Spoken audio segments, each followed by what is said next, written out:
You are listening to the voices of the... Wait, did you take the wrong turn?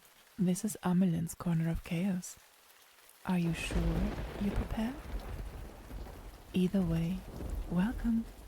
Hello, we are the voices of the Occultinarium with Amelie and Lynn. Welcome to AmeLynn's Corner of Chaos, where, well, we're not entirely sure yet what we're going to do, but we felt like doing some spin-off where we're just talking about whatever comes to mind, kind of roughly based on a topic. I think that was the plan. Yeah, it's a planned chaos, which is maybe a little bit odd, but that's what chaos is.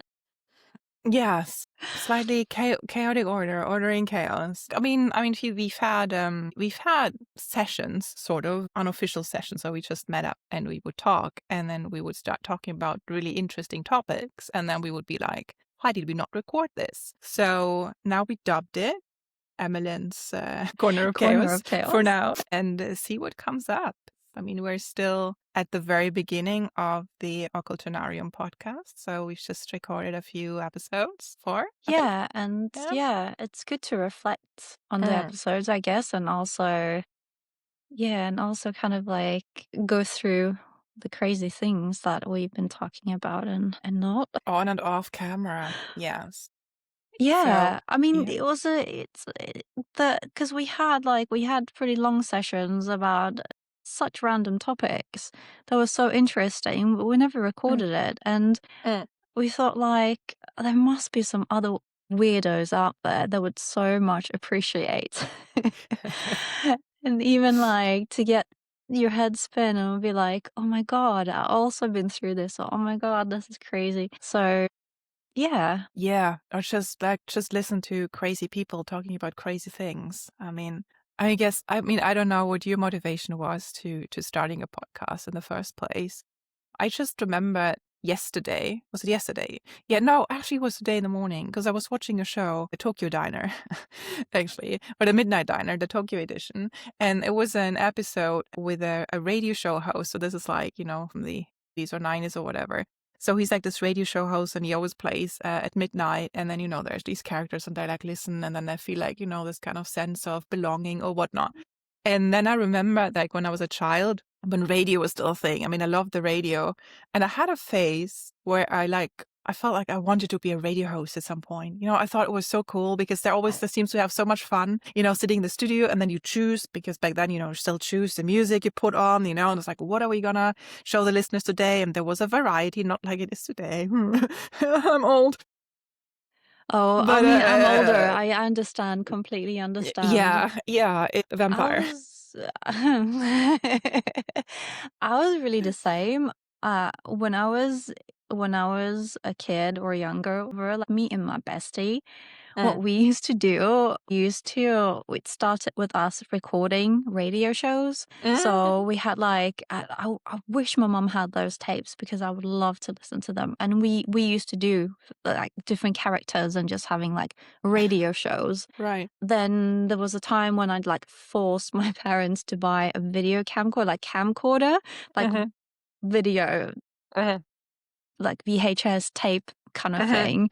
And they did. So then we started doing like recording actual like shows. So we used to like dress up as different characters, like, I don't know, like really random characters, and like interview each other on camera. And then we started doing like little films, like little horror films, because that was like, I always wanted to like make horror films. So, I mean, we were really young. So it was like the blood was like a blend of like ketchup and some other crazy things, but like little snippets and things. I know that some of them my mum still have somewhere, but yeah, I always been a little bit like that. It wasn't the fact that it wasn't nothing about like I would love to be famous and be like an actor or something. I just really loved the process of filming or recording, and I did it as like for school work as well, when we had to like everyone had like assignments. They have to like pick a topic of some sort. And I remember a few times I asked like, could I make a movie? Can I make a movie? And a few times they said yes. So I've done that. It's really lame, but No, it's that's fun, so right? fascinating. Yeah, yeah. That's funny that we yeah. Yeah, no. So I For me think it's it's very also similar. yeah, Very, right? I very, mean, very similar. Yeah. yeah, just I didn't have like it was just like me myself and I was just thinking about it, because I just like the vibe and I felt like, it'd be fun to make jokes, for people or whatever. Yeah, yeah, and I always loved because I used to have my favorite shows listening to the radio that played the kind of music that I liked. Mhm. And I was one of those kids that liked to record the songs off the radio because they had the newest hits before it hit Mhm. the record Mhm. shops. Mhm. So I used to love to like record them as well. And I love the way, you listen to a song and then had like an input of like, oh, the song is so great or something or new. They always Yeah. said something about artists, Yeah. always Yeah. some, Yeah. and yeah, I really enjoyed that. Mm. And what I also used to do, um, I used to have like two like cassette recorders. So I used to Mhm. record on one and play the song on the other. And I used to sing with the song. Oh, wow. And like, so, cause like I loved singing. I used to sing since I was like really, really young. Mm. Uh, and I just loved singing. And that was Mm. like my present for my mum. Aw. And just thinking about it is like, why did I want to torture her? Must have sounded absolutely awful. But I really enjoyed it. And I was just like, in my childish mind, Mm. I thought that I did sound just like the artist, just as Mhm. good. Yeah. It's really good. Yeah, for Great sure. singer. Did you used to do something random like I mean, I was random, yeah, everything my whole life. yeah. Okay, so today I guess we're gonna talk about childhood. We're gonna start there. And that's great. I mean, I the mean, random things you used to do as a yes, child. childhood. I remember when you say random thing, I remember one episode where um oh my God, what was the song called? Did you know like the Macarena songs? Oh, yeah, yeah. Where you do like the dance? Yeah. Yeah, I could never So remember.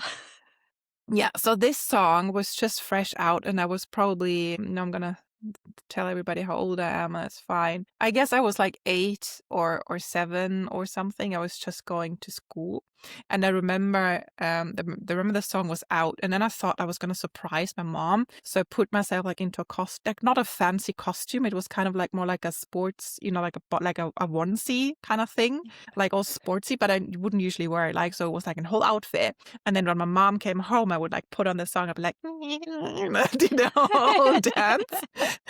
I would do stuff like that for my mom. Or I remember one time it was winter, and then I would go outside behind the house. There was like this open space for like a meadow, and I built a snowman for her, and it was a big one, so it took quite a long time, and I was so like happy building it. And actually, that memory is slightly connected with childhood trauma because. I was building the snowman. I was so happy, and I expected my mom to come home, right?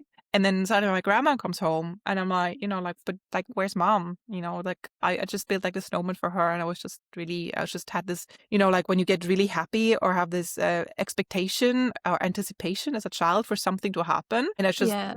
and for me it was just like my mom being proud of me or my mom like being happy or whatnot, right, for what I did. And then Granny's like, oh yeah, no, I don't remember what she said, but basically what happened was that my mom was in an accident with her car, so she did not come home that day or the day after. She was fine, but she had to be in the hospital for like a day or two or so. So but I was like super happy building a snowman for my mom. She crashed her car because it was really slippery outside and stuff. She crashed her car, and in my childhood innocence was like thinking there was a connection, obviously, that I did something big and grandiose Have and you was happy, and then my mom almost died. God, have you built snowmen since? Or have That's you a good been feeling like That's a good question. I have no memory of snowmen after that. I do. No, I do remember I built like a snow cat when I was like in my teenage. Like we moved to another place. I remember there was a snow cat at some point, but I don't think it was such a big thing anymore with the snowman. Probably was a bit traumatized from that for a little while. yeah. Yeah, you would be as a kid though. Mm. Yeah, I Yeah. don't really remember myself buildings. Yeah, I used to build snowmen. It was never like a big thing because we never had a garden. So it Right. was always like in the middle of nowhere. But Mm. I used to like rolling the snowballs as big as they come until I Mhm. could not move them anymore. Yeah, that was in Sweden, I'm assuming? Or Yeah, it wa yeah, yeah. that was in Sweden. Yeah, yeah. I mean, there's no snow in the UK, seriously. Yeah. You get snow maybe like once every 4 or 5 years for a few days. I miss Mm. the snow. I do. Yeah. You gotta come over, like, all of you guys just come over and crash on my couch in Yeah, winter. yeah. Sleep Yeah. with the animals. Yes. Well, my cat sleeps with me, sorry, but, we can have the dog. Okay, that's fine. Oh, yeah. Childhood stuff. I don't know. I There don't was so know. That much. there's so many like things I think about like from childhood or from when you're younger that you have Mm, like a certain perception that things mm. were a certain way, but then when you think back at it, is like, how stupid was I? Like what? I don't know. It's really stupid. I really had like this thing with my freckles, like I Mm, said before, because mm. I always had freckles as a kid. And I used to get bullied for that. And like it's just so stupid because it's just freckles. But I remember like my cousin, because I don't have any siblings, but my cousin, she's half a year younger, I think, half a year younger than I am. So we're basically the same age. And she's also an only child. So when we were Mm. like very little, we used to spend a lot of time together.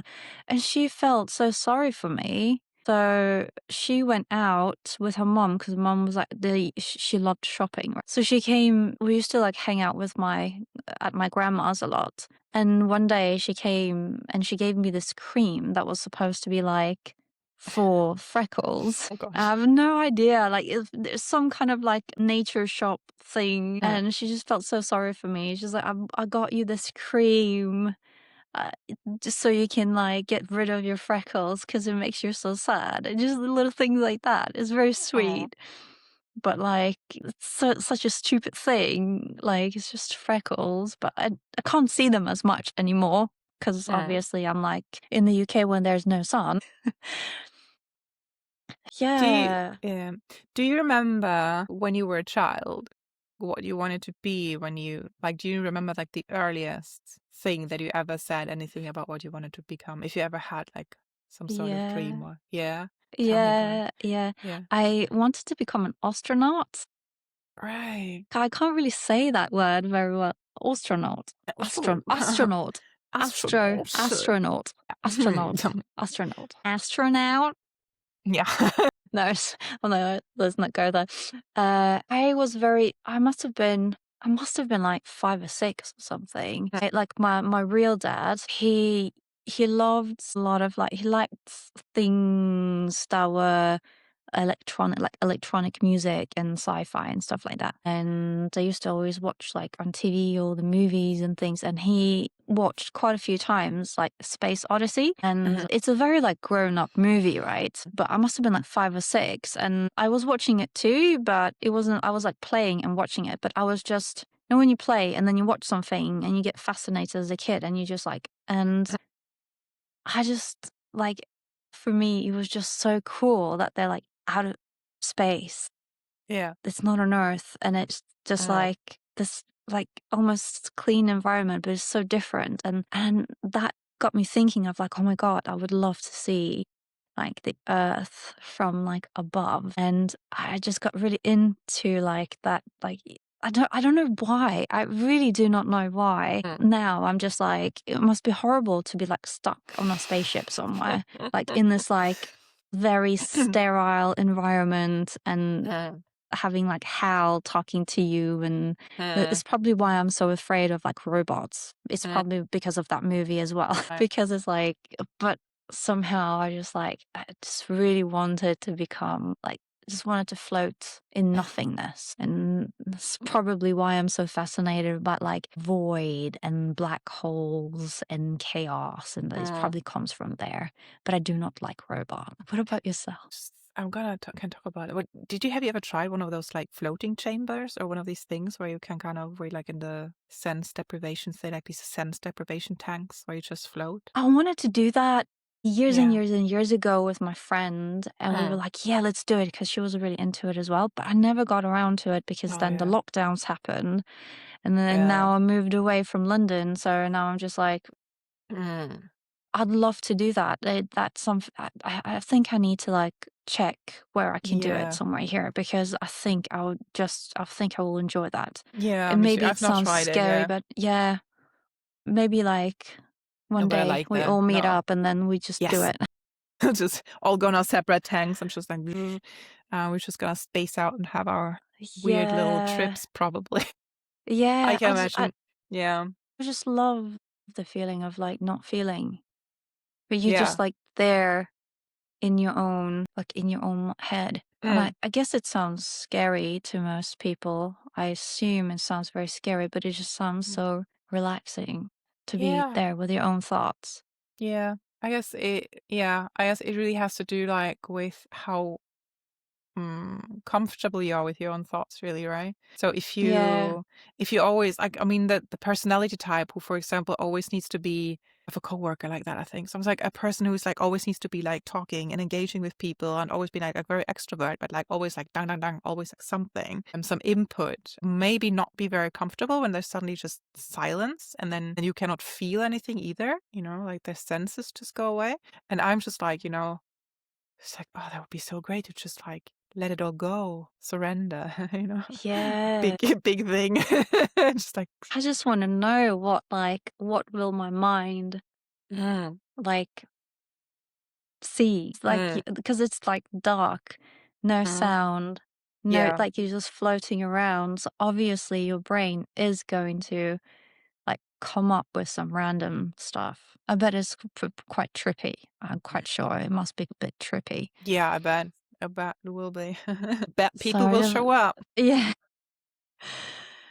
it's just Uh, like, I don't know, or will you just fall asleep? I don't know. Yeah. But I mean, like, for example, I have a friend here. She's doing body therapy. So in a way, massage, but a very particular like kind or type of massage. So she works with um, good thing because I actually don't know the English word for it, but maybe from Swedish, bindeväv. No, let me see. Sorry. No, I mean, I know a lot of words, but that might be very specific. No, it's so specific. It's like, oh yeah, just a connective tissue of the body. There we go. Um, Right there, yeah. yeah. I'd love So to try one of those massages, to be honest. yeah, and I've just had like 2 sessions with her, but it's like you really start floating as well. Like, or I started floating because I don't know. It's very hard to describe, but it just feels so good. But I mean, also, things happen. Like, she gets stuff going and energy flow, and obviously she's also a witch, and she has a Reiki degree or gradient, so she uses like several techniques when she does her body therapy. But she's really good. Shout out to her if she ever listens to this. Like, this is for you. Drop in the If I comments ever if you're in come, Norway and want to get a session. I can set you up because if she I'm ever doesn't in work in Norway a. again, I need to book Yeah, sometime with her. Yeah, I'd yeah. love to. I'd love to have like connective tissue. Mm, I also hear a lot about like, what is it called? No, I don't remember. Like mm. these Is it the lymph nodes? the not lymph nodes, but there's Right. like this toxin. Yeah, Okay. people like Mm. just like Take it out. somehow massage and like get. I don't know what it is that they're doing, but it sounds great. Massaging your face and stuff, which should be Mm, easy to do it mm. yourself. But it's like, I don't know. Yeah, right. Yeah. But I mean, there's things you can massage on your own body, but then you cannot really, or I feel like I cannot really go out of my body the way that I do if like somebody else Yeah. massages me because I'm still like focusing and because my brain is focused and my hands are focused and the hands get tired and stuff. So I'm not in this state. Yeah, you So can't it's relax different. with Yeah, yeah. yeah. I got a face massage once by somebody I met on a like a kind of a Renaissance fair thing. So we were all like dressed up as, like we were like medieval age people. And he was in our camp and he's like, "Hey, I do facial massage," and everybody, yeah, me. And I'm like, "Yeah, okay." And I think it was like half an hour just in my face, and I was just like, "Yeah, this feels really nice." It's kind of weirdly intimate on the face, but Yeah. it was really nice. And then he was like, "Will you do me? Nobody ever does me." And I'm like, I was shy. I was also kind of shy back then. So I was like, "No, I don't know what to do," So I flunked out. It is very intimate to touch people's faces if you're not used Mm, to it. Like, mm, I used to do makeup for a while, but in the beginning, it was like it's very intimate because like when you're so up close, you see every pore, every little thing on someone's face, and then you're yeah, touching them. yeah. It gets, I think, yeah, I don't know. Maybe some people don't find that weird or anything, but yeah, it took me a while to like get used to being so up close to people because Mm, I never want to hurt them, so I always been like a little bit too gentle maybe sometimes. So mm, it's very like you don't want to. So I'm thinking like massaging it, then you have to put a little bit more mm, like force to it. So that must be mm, even stranger. mm. But yeah, it is being so up close to people. It's an experience if you've never done that. Yeah. Specifically to someone that like don't know. Yeah, yeah, I bet. I bet. Yeah. Back to childhood Oh yeah. aspirations. We are the rabbit hole queens. So the first thing that I know of, because the things that I remember myself were like things like I want to become, I think I always wanted to work with animals, and I did that. So, I'm doing that now. So it's great. I just had imagined, envisioned that I wanted to be like a zookeeper or something, like, or more like this idea, like you see like in Australia, or where people like actually work with the animals, kind of in like the reserves, where they're kind of wild, half wild, and it feels more like you have to gain the respect of the animal rather than them being in a cage or whatnot. Stuff like that, or like a wildlife ranger or something, where you just advocate for the animals and stuff. So that was always been kind of a thing that I wanted to do when I was young. But the first thing I ever said, that was in kindergarten, and my mom told me this, but this is when they went around and they just asked all the kids what they wanted to be when they grow up. And so I was like maybe 3 years old, teeny tiny. And the boys are all like firemen and police and, like all the cool stuff, the cool guy stuff. And all the girls, or not all, but most of the girls want to be like a princess or a nurse, or, the girly stuff. And then they asked me, and I'm like, I'm going to be a witch, apparently. Woo! So, and then fast forward, 25 or so years, and I'm like, good in the way, you know? So that I mean, was you kind of funny. are working with animals, aren't you? Yeah, so now I'm working In with a animals. ways. Yeah. And you're a witch. I mean, Yeah, but that was very much like me reorienting my own career. Actually, that was a few years ago, because I've always worked in sales, and I was good in sales, but it's not what I thrive with. Or like, also I need to trust the product if I want to sell it. So I was often like working with things that I did kind of trust, but it's still like this whole superficial thing, and try this new one because it's even better than the old, because it's like it's just not me. yeah. Yeah. Always putting on faces. It's very tiring for Yeah, somebody with trust like, me. yeah, with ADD or ODD or whatnot. It's and introvert and whatnot. Yeah. It's I and hear witchy. you. It's just like, no, yeah. I So hear you. yeah, I completely understand where you're coming from. Like yeah.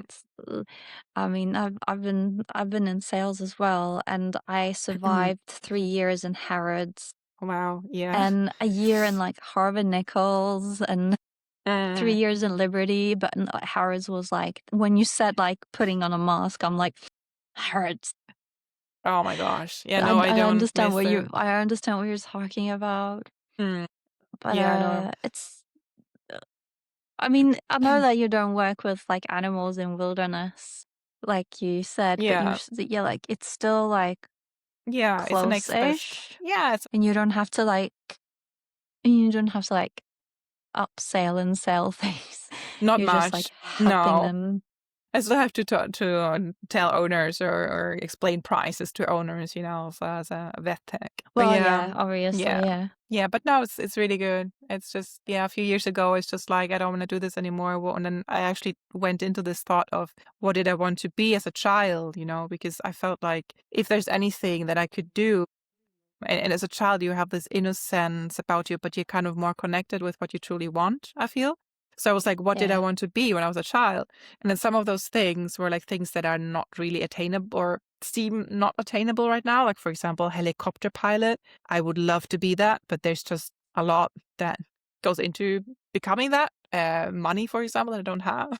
So if I win the lottery, I'll maybe start, maybe I'll do that. But so that was a no helicopter pilot, but working with animals. Then I started a training or education as dog trainer, first of all, and became a dog trainer and worked as a dog trainer for sort of full time for a few years. But that wasn't really enough it was enough to get like butter on the bread, basically, but not much more than that. And then I just kept sending out applications to things. Suddenly I landed a job as a vet tech sort of assistant, we call it here. So it's not it's nothing you go to school for, but you're being trained on the job basically for the things you do. So now I'm So it's like, like an apprentice, like yeah, a position, like a junior position, but it's also like an apprenticeship. But like yeah, hairdressers do a little bit like that too. That kind you're of, but like you're working, but they're also teaching you to do yeah, in a certain way, but things. even like in an apprenticeship, you were like in the queue for the actual job, right? And as a vet assistant or like a vet tech here,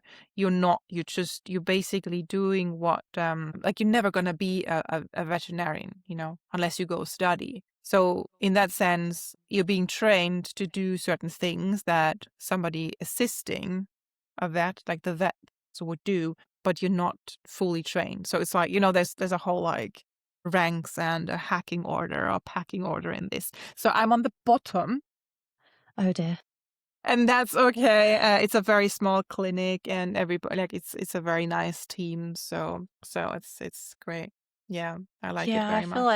I feel like when it comes to like everyday work, I really don't mind being like not the manager or not like team leader and stuff. I Mm, absolutely don't like that. Like when it comes to just like the job that you need to have, like the 9 to 5 job, mm, which is such a lie because we don't work even to 5 anymore. It's like, we're like, I just feel like I just want to have a job that I can do easily. And I do not want to have too much responsibility with like people in the team.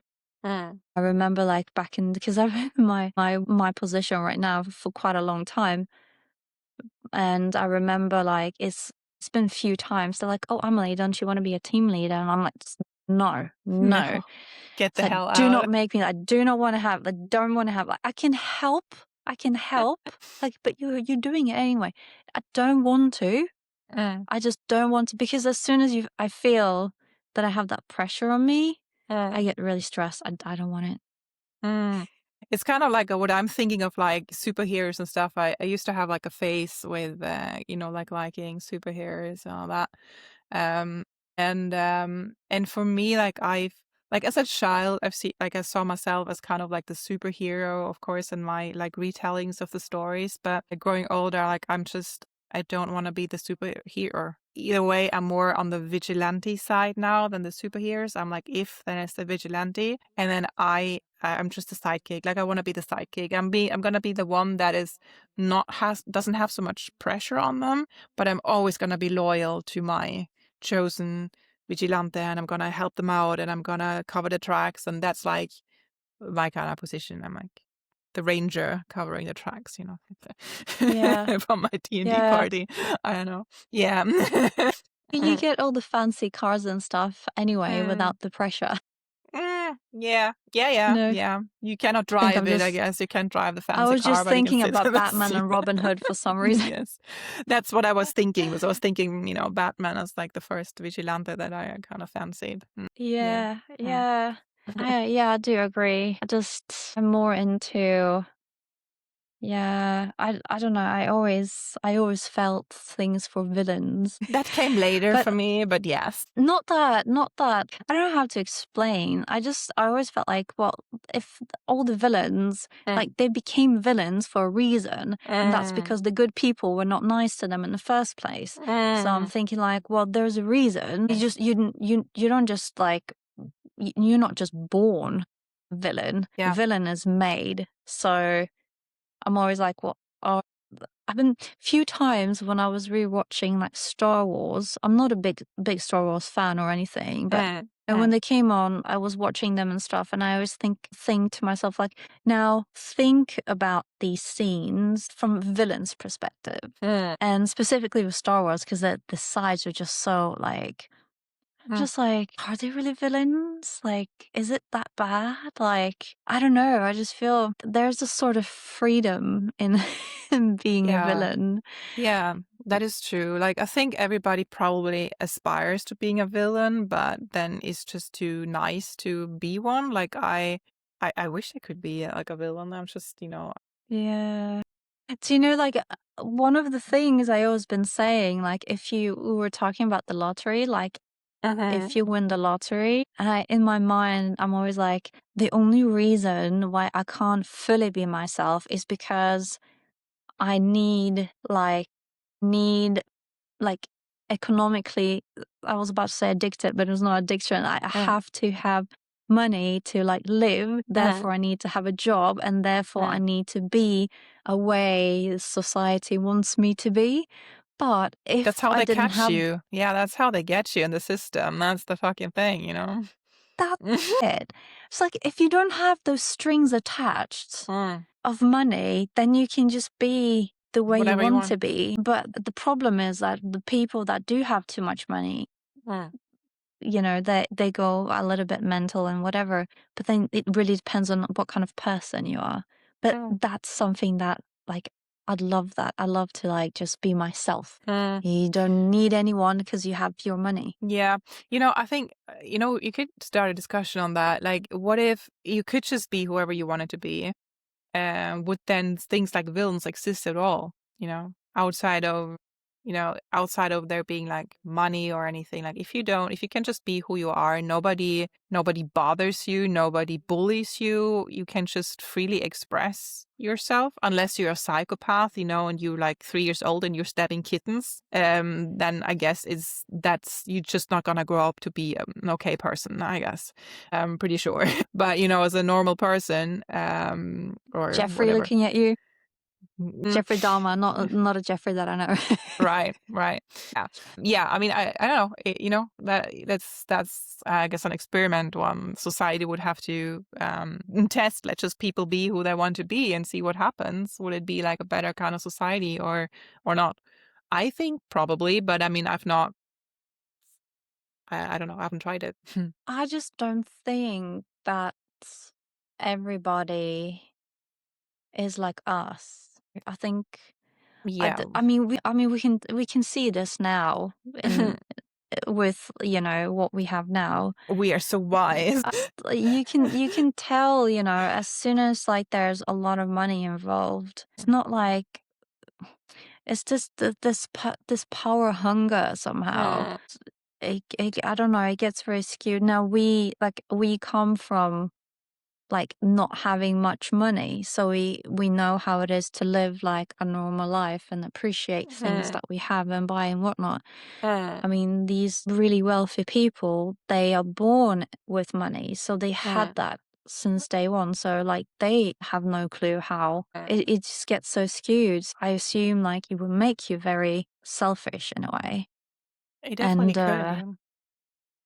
I don't know, like I don't know how, the way the world is run in general, it just Mm. seems to be like very wrong and skewed. Yeah. No. But Yeah. I think like, yeah, in a healthy, good society with like people that, were not too selfish or actually wanted to gain power, over everyone else, then I think that would be great. It would be great if everyone could just like, be themselves, do whatever they want, and no one gets hurt, and everyone would be happy.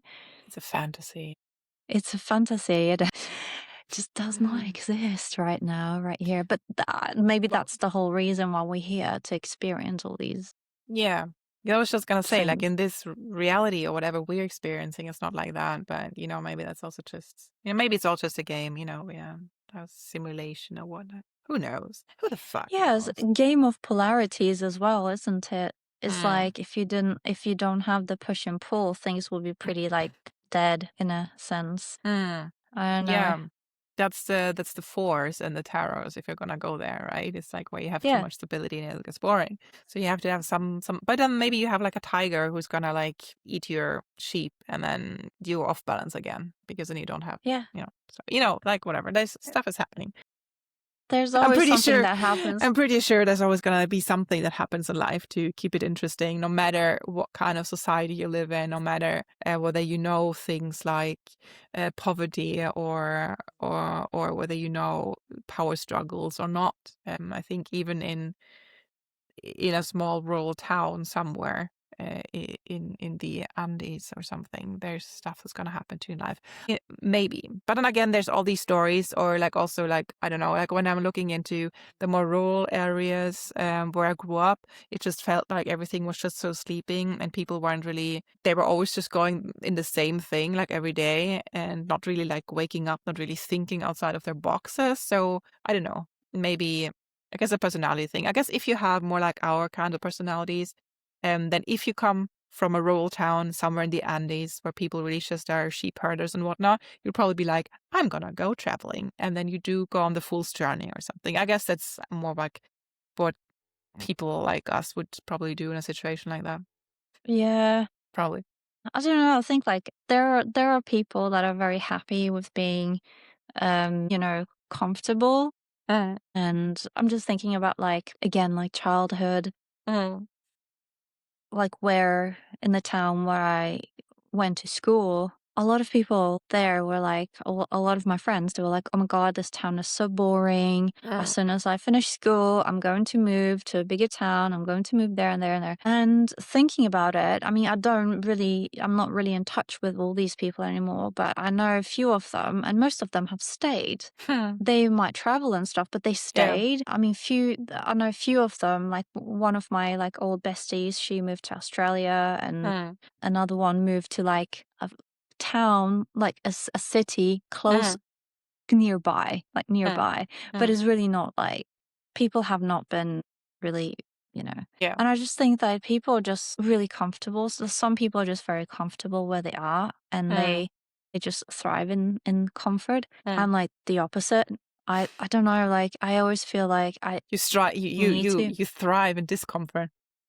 Yeah, I don't know, like maybe it's like trauma thing, because Oh. that's a thing. But uh, I I really like when things are a little bit. It's probably why I really enjoyed being in London as well, because there's always something happening, and I do think like some of us, we just like love solving problems. It's like there's something gets triggered, it's just like Mm, solving problems. And mm, it's really funny because, like, when things are just very still, like very laid back, or when people kind of like want to be in that place just to be like laid back mm, and still, I get so much anxiety. I mm, really feel anxious, and like I'm kind of a little bit in that kind of stage when I'm mm, here, because everything is just so the same and so quiet. mm, I do appreciate it though, but at the same time, like I think we are there's something that drives humans to have this like solve these problems, because even like people that live in the have everything, there's always some kind of problem you have that you have to solve, mm, even if there's no problems. I mm. don't know, but I do think like some of us, we're just like thrive when things get a bit chaotic and stuff. I can get really scared when things are like nice. I get scared that, oh my God, what if this happens? What if this happens? But Right. when I am in a situation of Mm, like uh, things are going to fall apart, mm, I'm like super sharp mm, with what to do. and how to deal with things, and you just do it. You don't think about it, you just do it. You're not scared, it's just, you just do it and you solve it. It's just so weird. Don't you think that's kind of survival mode? Yeah, Purely? I maybe. mean, yeah. I mean, some people. I mean, I guess I think there's some people who. And just disclaimer, like whatever we're saying here, like I know nothing. I'm just saying things. Disclaimer. It's I our only know opinion, that I I guess. know nothing. We're just saying things. But like, so I feel like for there's like for personalities, I think there's always people who are better in like chaotic situations or stress situations, and others are like some people just fold very quickly when things get a bit out of order and out of plan, and they really need the plans to function and need everything to go like according to it, and then just completely keel over if it doesn't, and get panic attacks and don't know what to do, while others just immediately when something doesn't go right, they go into this okay, and then this sharp mode of focusing. I think like what you just mentioned. So I know Yeah. I'm also prone to be very calm in chaos, but I find it funny because you talked so much about like people, like you focus very much on problem solving, and I don't think I'm the type who goes into like I need to solve the problem. That I don't think that's my kind of mindset. I feel that's like maybe my stepdad, and like yeah, there's I feel like it's a masculine part of the brain. Maybe that's like I need to problem solve. I'm not really like that. So I don't need problems to be solved to be happy. But also like there's this thing like if you're going into astrology, like I'm a Taurus as my sun sign, but I'm very and then I'm a Virgo as my ascendant, and I'm a Sagittarius moon. So the Sagittarius moon maybe wants to keep moving. Let's maybe not go into astrology right now. You're gonna sit here for like 2 hours more. But anyway, like the typical, what people say about Taurus is that they're very chill, like very earthy, very also like stubborn, and just very like thrive and when nothing happens. And in a way that is true. Like it's not that I thrive when nothing happens, but I like the solitude and I like the stillness in it. Like I don't have to have things boom boom happening because there's always things happening in my mind, in my brain, or I'm always like in creative processes and stuff. So there's stuff happening. I don't need to go make things happen to feel like this is a good place for me. But maybe that's the Sagittarius moon that is like, very much up there and just like traveling in the brain all the time and stuff. But yeah, so I just Yeah. found it interesting because you were so focused on like problem solving. And I'm sitting here and it's like, I don't think I focus on that so much. No.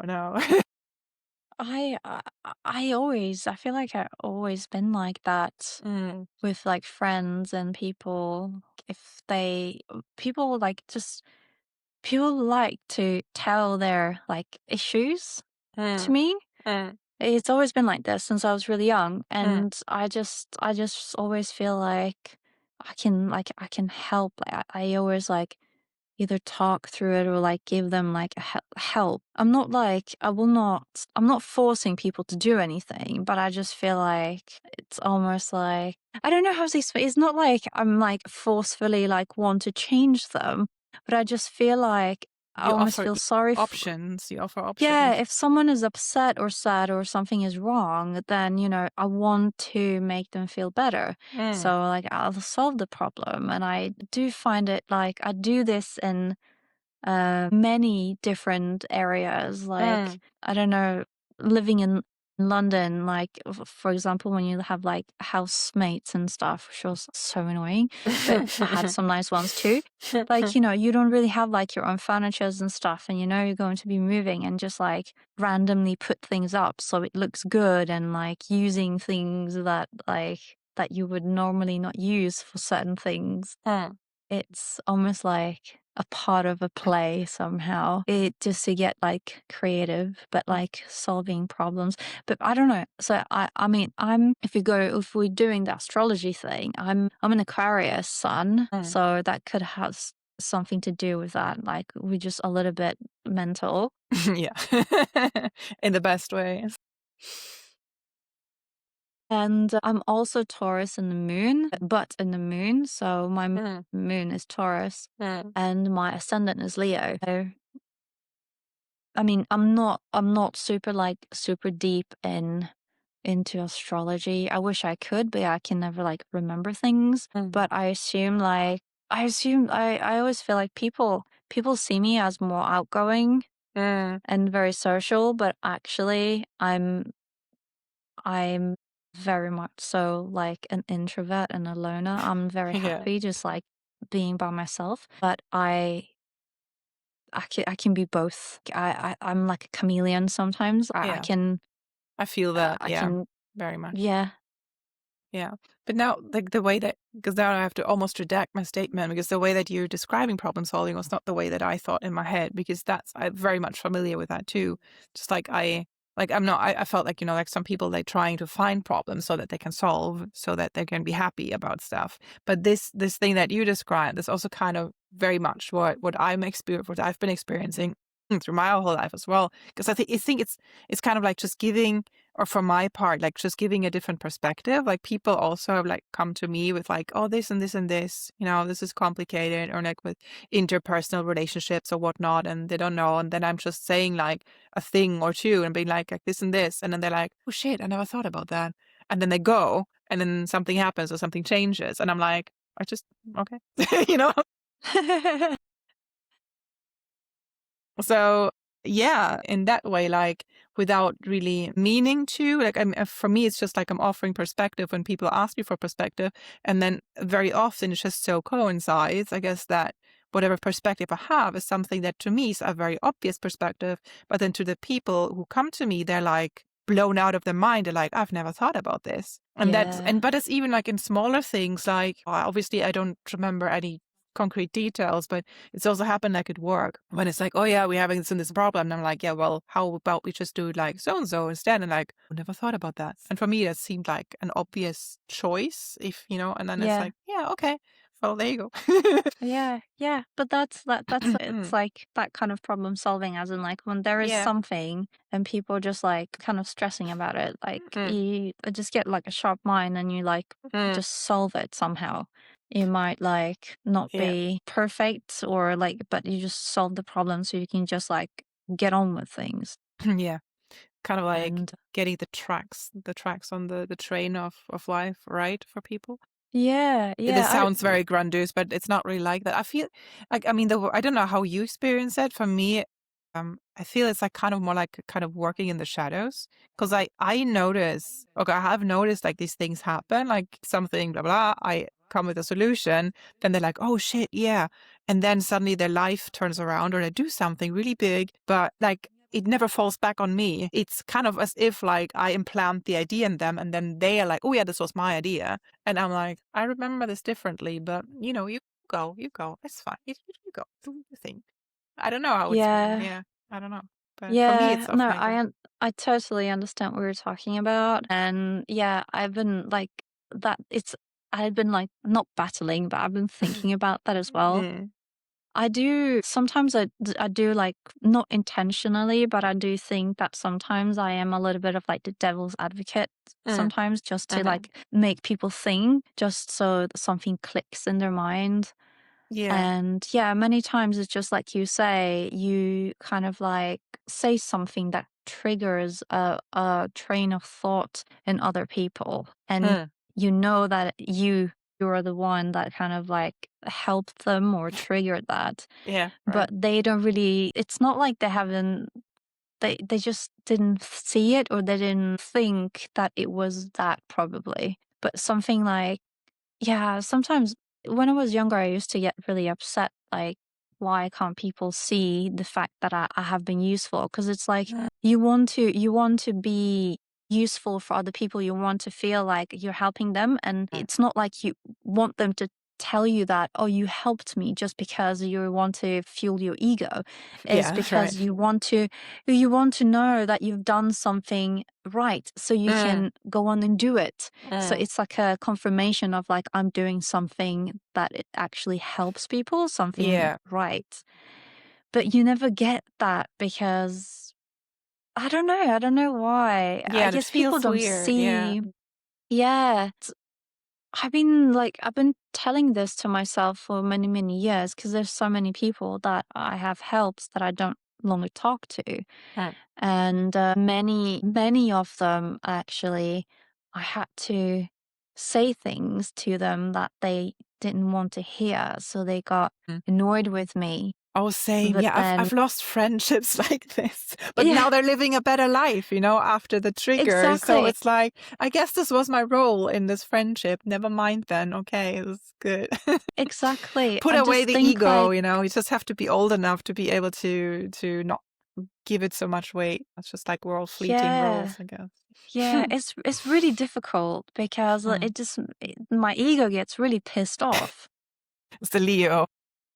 But yeah, I guess I just like sometimes you like I wish I could get like a little bit more credit for things, but at the end of the day, I'm like, actually, I know that it worked out. Mm. But it's really difficult when you have to say things that you know that they don't want to hear, and then like they stop talking to you, and then you find out, or you talk to them, or you've seen that like actually what I just did there got them there. Like specifically when you introduce them to people, I Mhm. happened to me so many times. I introduced friends to other friends, and then they kind of like second me.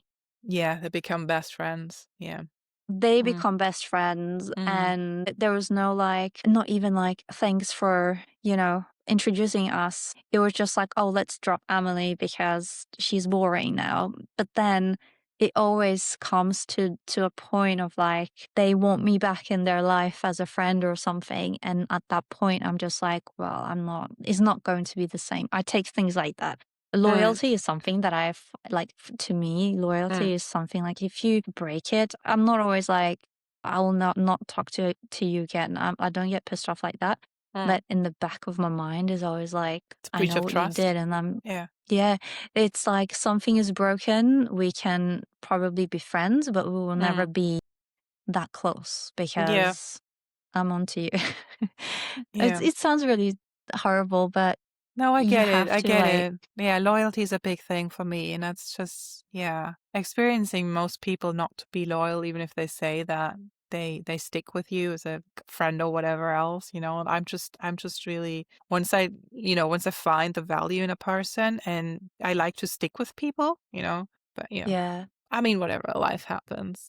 But I just, what I was just thinking about with all that, I feel like this archetype of, or like, there were two things I was thinking about. The first is like with this thing that people not getting credit are actually, because it can, like, now we're talking about more like not necessarily life changing things, but more like not things that happen, like, for example, in a work situation that are very concrete, right? Where you have a plan or you have an idea and then somebody else gets the credit for the idea, although it was yours.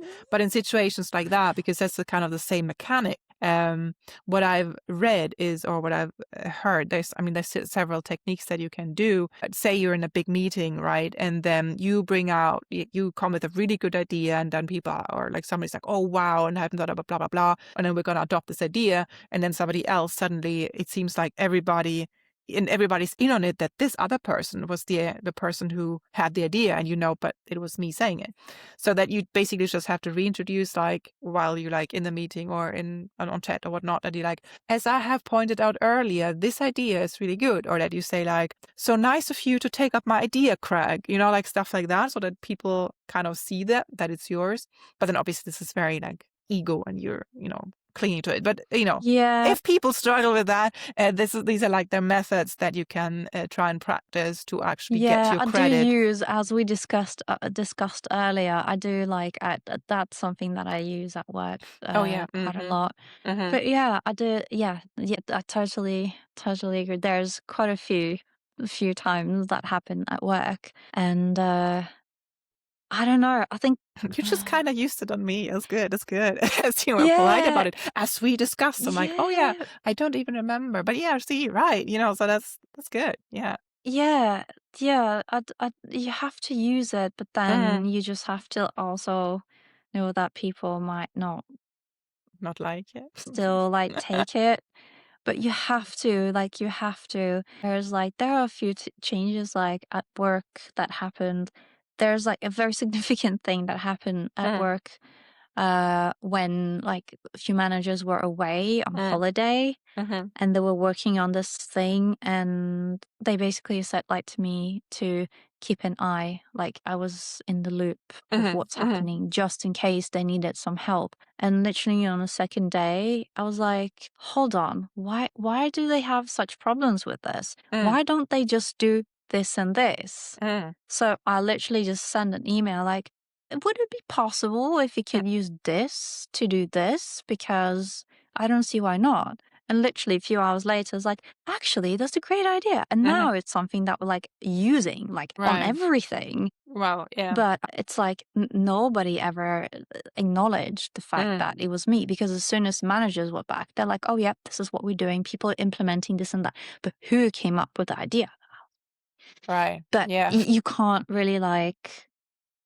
But I think to be honest, I think these type of things are when you work for a company, they are the ones that should keep track of these things and acknowledge it. I think that this is like what companies should do. Yeah, that's where the potential raise comes in, if you're useful, then it's you who's useful and not Yeah. Craig, and it's you who had the idea. And Craig gets the raise or something. It's like, that's no.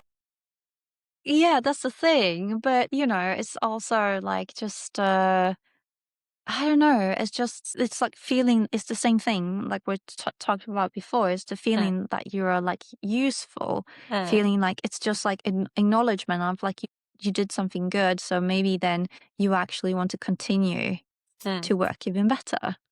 But Yeah. when you don't get acknowledged, then you kind of like do a mediocre job, or you do like, I think, I don't know, for me, I like when I'm doing something, I like to do things properly. And I had these discussions before ages ago at work. It was like, Amelie, why do you have to do things like so well? Because you could just do things like mediocre. You still get paid the same. You get Yeah. more time. You get less Yeah. stress. Yeah, But that's I a just thing. like, there's something in me. I just can't do it. I've been trying to. Like That's also sometimes how I'm the just like, system Amelie. exploits you. That's also how the system exploits, because a lot of people do it like that. It's just, I'm gonna do my best, but you're not being paid your best. You're just being paid shit. Like my best friend, her main job, she's working as a translator, and also something I've done a little bit, but just like her main thing. She's really good at it. She's very good. And I mean, now there's so many like machine translations and stuff, and then there's so often they have to redo like a machine translation. They're so bad or not good enough that you basically have to translate the entire thing, but you're only paid for a machine translation edit, basically, which is like a minuscule amount, but you're still doing a much bigger job. You're not getting paid for it, and it's like, why the should I be doing this? And also for, working with languages and then working with like being a bit of a perfectionist, you don't want to give them a bad job of a translation, because then they're also going to be like, this sounds machine translated. It's like, you should be like, well, you're just paying me for that. So that's what I'm giving you. But you can't, because then you never get a job again, So this is really like, yeah. That's But true. hello, society. And, that's where we're at. That's so true. I used to translate as well, but it's like you say, they used to pay for translators to translate things. And they used to be like, Amelie, can you just like read this through from like to Swedish? Because they could obviously not read Swedish. And I read it through. I'm just like, who translated this? They're like, oh, this is a company that we hire. I'm like, you paid them to translate this. They're like, yes. I'm like, so I was basically like sitting and like changing things, but they Right. got paid. I was like, give it to me. I can translate it for you. But obviously there was no extra pay for that. So Yeah. Oh, I just don't want to be not doing it anymore. Oh my gosh.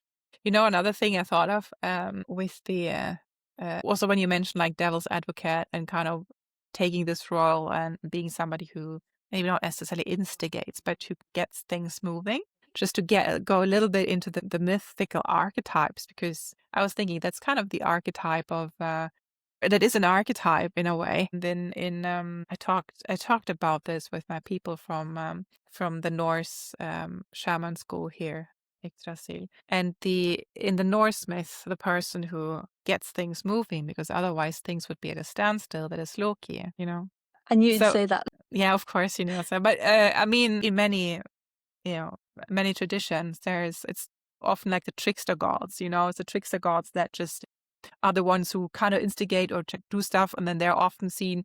It's my cat doing stuff he's not supposed to do.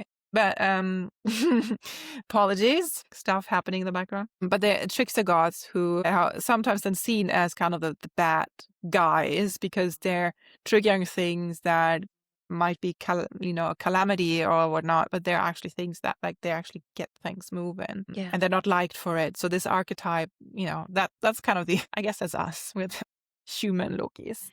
Oh yeah, and another thing, like when you also the things that when you said that you say things that people don't necessarily like to hear, I was just thinking that back in the days, there was people could go to these people because everybody knew who this person was in the village or in the whatever, and they would go to them to get the truth. Now we in our big societies, we don't have these roles necessarily, but I mean, in the court, you had the jester, and the jester was the only one who was allowed to tell the king the truth traditionally, right? And he would, wrap it up in jokes and whatnot, but he could basically tell the king that he was doing a shit job, and he would normally, with a normal king, not lose his head for it, while anybody else be like, off with the head or something. The jester thing. Or in other societies, like very often the shaman who did that job, who was telling people the truth, not always with a bonk on the head, sometimes wrapped up in a story, but sometimes it was a bonk on the head, and that's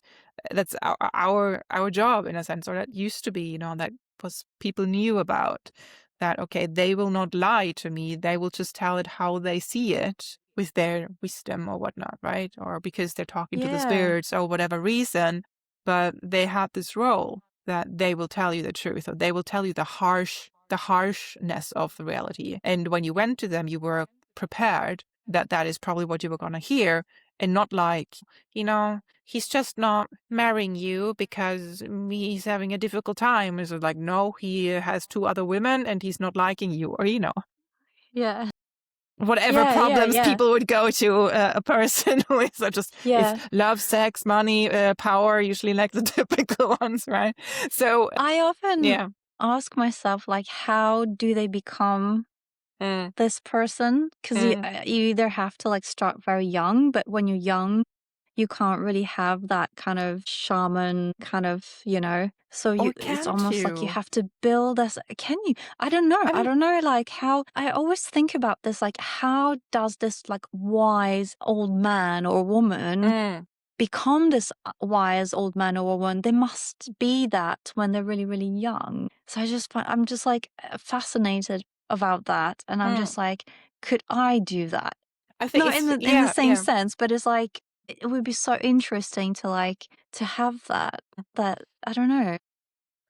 I mean, What do again, you think? How do they become? Yeah, I mean, there's so many different traditions, and I only know of a few of them, and some of it is also just my thoughts, what I'm just gonna come with. Because in many traditions is that the old shaman will pick out a young person and train them, but then it's also because the way that they pick them out is, I'm guess not just nice nose, I'm gonna pick you, but they're also feeling okay, this is a bit of a weirdo, they're connected, or the way that you see things different when you've come a certain way, right? So if you now see a child that's 6 years old that's talking to a tree or to the water, then you're probably gonna be not he's a bit kooky, but you're gonna be maybe he sees things, maybe he feels things, right?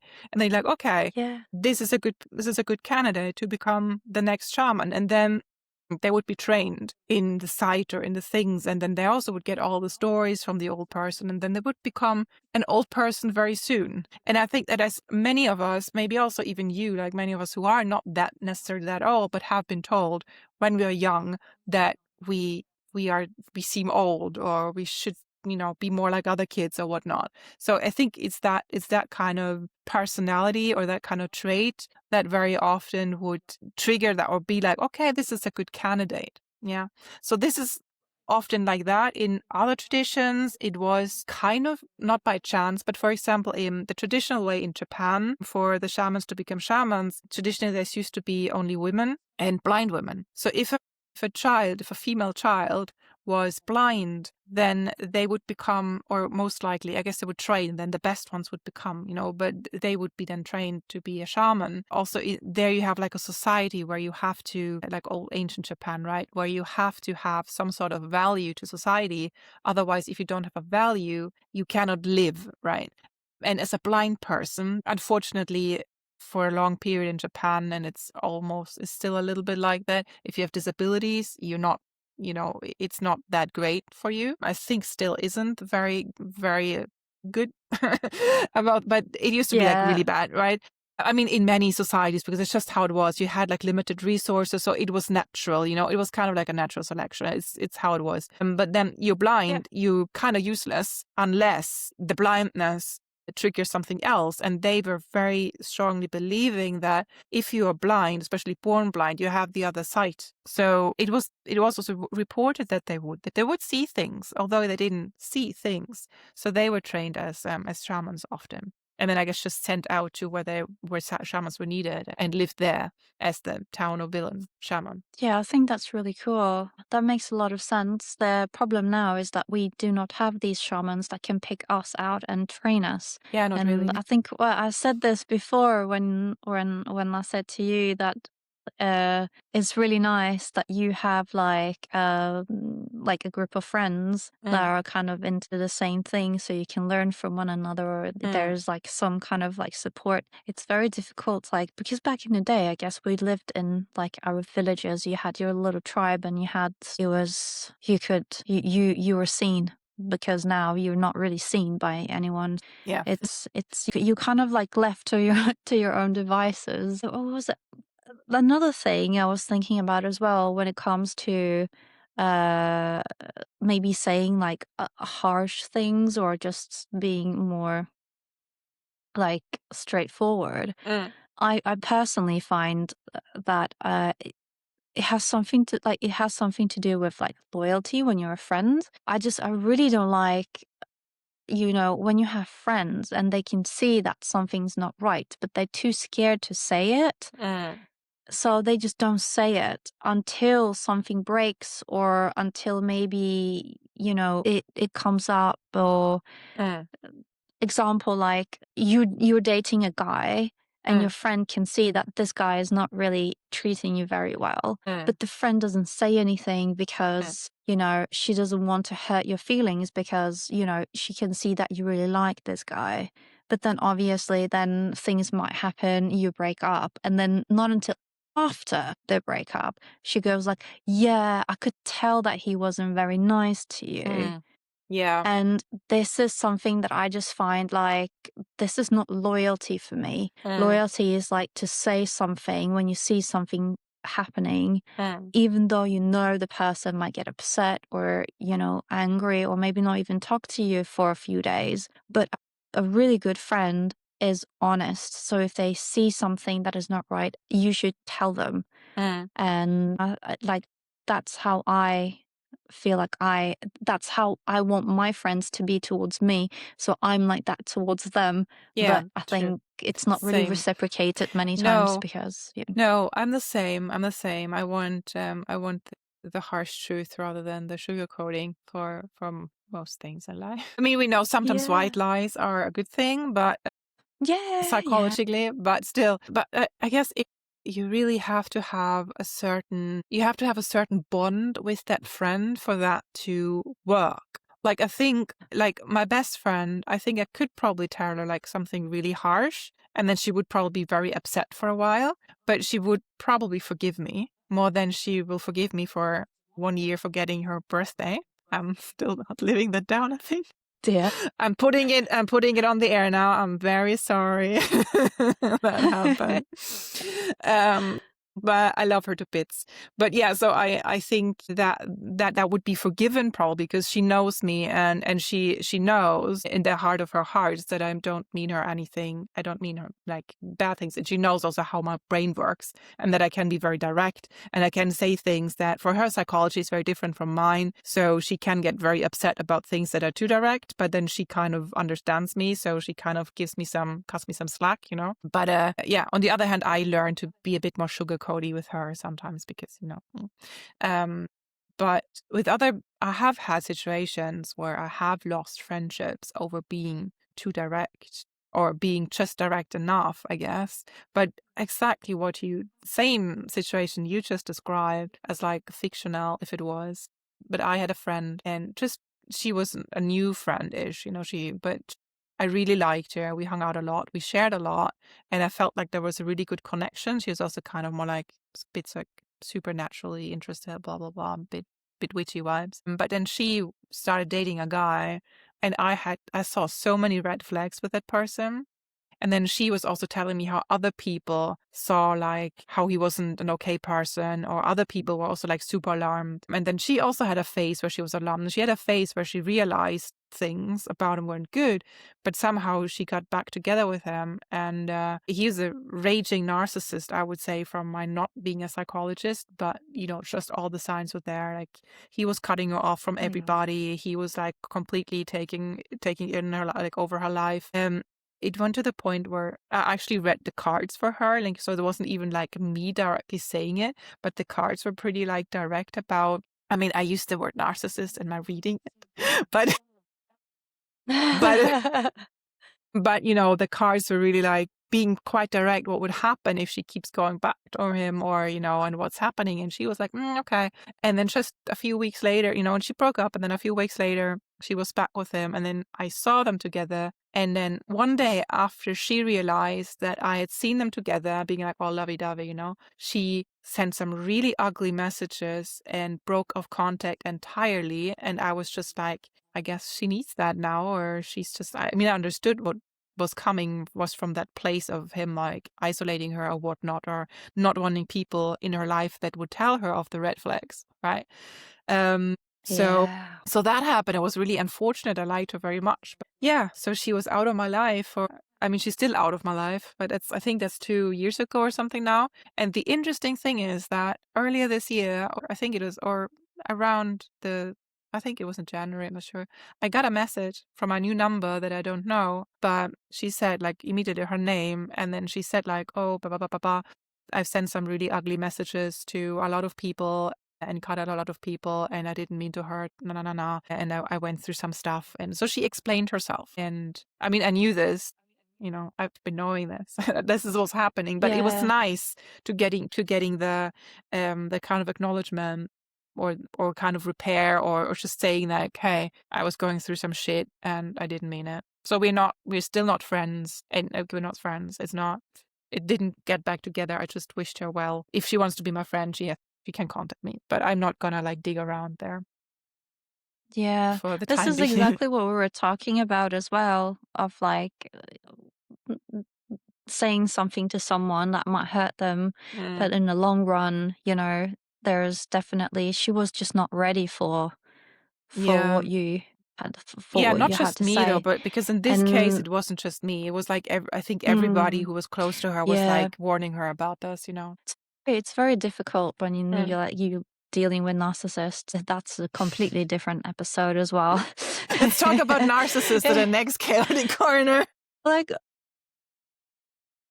If you have, there's a because I lot, have like, I've personal done experience, so yeah, we can get into that. yeah, yeah, I think, yeah, from like, I have a feeling that both you and I have like a lot of experience with that archetype, or whatever you call them. There's no archetype, there's just like Personality. It's a a personality personality. disorder.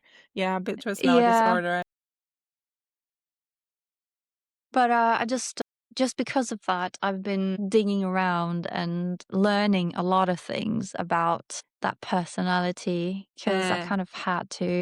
Uh, Yeah, it is very interesting, and it is very damaging for someone that has gone through something like this. Now, I don't know if that was like the first time she experienced that, and yeah, I don't if know. you never really, yeah, if you never really met anyone like that, then It's chances are intense. that she was Yeah. just infatuated with Yeah. whatever he was saying to her.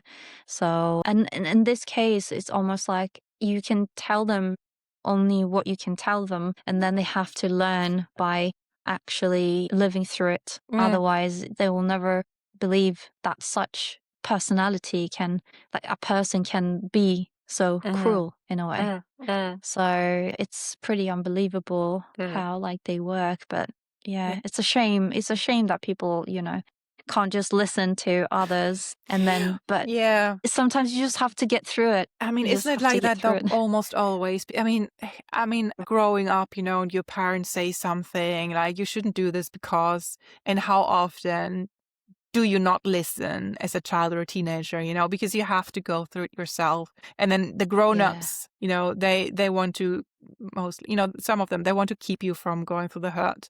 But very often Mm, that's the only way to actually learn is to go through it yourself and to get traumatized potentially. We want to keep our, the younger generation from trauma, but it's just not, I guess it's not yeah. realistic.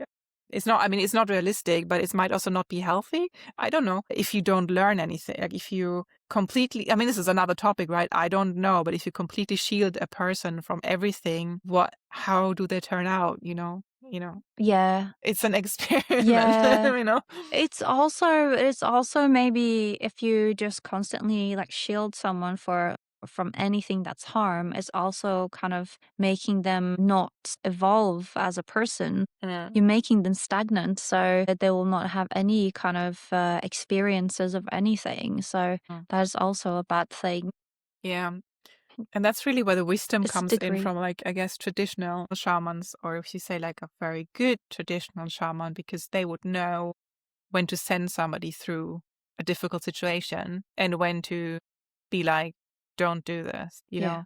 because you have to, I mean, you have to be Yeah. really good at understanding a person's psychology, obviously, for these things. You cannot send everybody through a storm of daggers because some people will die and some other people's they will get scars and they will come out a better self. But you have to Yeah. know what you do with that. When you have good friends that go through things like this, when they have to go through it, I guess the only thing that you can do is to like, even though you don't like it, you just have to be there once they fall. Once, things get worse, you just have to like be there, this shoulder If they they can let cry you, on. And yes. if they let you, this is the thing. You just have to like, it's hard, but I guess like, yeah, that's why it would be it's nice to have like a shaman because in a way they let you go through it, but it's Mm, also controlled because they see it. They keep an eye mm, on it. mm. So they don't interfere with it, but Oh, it's almost like they can see what's happening. So once it cracks, they kind of know where to pick up the pieces, yes, but then again, hopefully. this requires that the person in question actually seeks out the shaman in question, right? Yeah. Because if you're after, like, if your inner thing and your whatever thing it is, right, and it's kind of wrong, it's damaging, or often it on the inside, then often it's also like, I don't need help with this, that you're like really like you're stubborn. It's like I'm just gonna do this, and it's Yeah. usually not the time you go to the person that will tell you the truth. That is the time you're like, I'm just taking the longer road. I'm not passing Yeah. by the hut of the shaman or the witch. I'm not doing it just in case they're outside in the garden and throwing a word at me, so, and then afterwards you can come to them and then they're like, what have you learned? Yep. I don't want to say I told you so, but I told you so. Yeah. Ah, amazing. Wow. Look at that. The Tricky. time flies when we just chat about everything and anything. Everything and nothing Everything. and everything. No, really interesting. So we had topics that we maybe wanted to talk about, and we talked about childhood and villains and superheroes and power and problem solving and narcissists. How did we end up on that? I'm not sure, Yeah, but it's the rabbit holes that just keep going. That's the fun part. yeah, yeah, yeah. Uh, it's a good way to spend a Wednesday evening in this case. Yeah. Wow, very I nice. have a feeling that we have uncovered some side rabbit holes to go into Hmm. for future episodes as well. Absolutely. Yeah. And then people will just have to bear with our chaotic demeanors, or they just completely. I know you guys will love it. Yeah. Because it's so random. Yes, triggers the ADD brain. Bravo. New idea. Get back into that. My trigger people into like want to jump in to say something as well, but sorry, you can't. Well, not at this point. Well, you can. You can always send us an email. Comment below or send us an email. I will wrap this up for the first episode of AmeLynn's Corner of Chaos.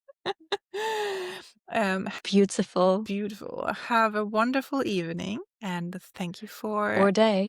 Thank you for listening. Goodbye. Bye. You've been listening to AmeLynn's Corner of Chaos. See you in the next rabbit hole.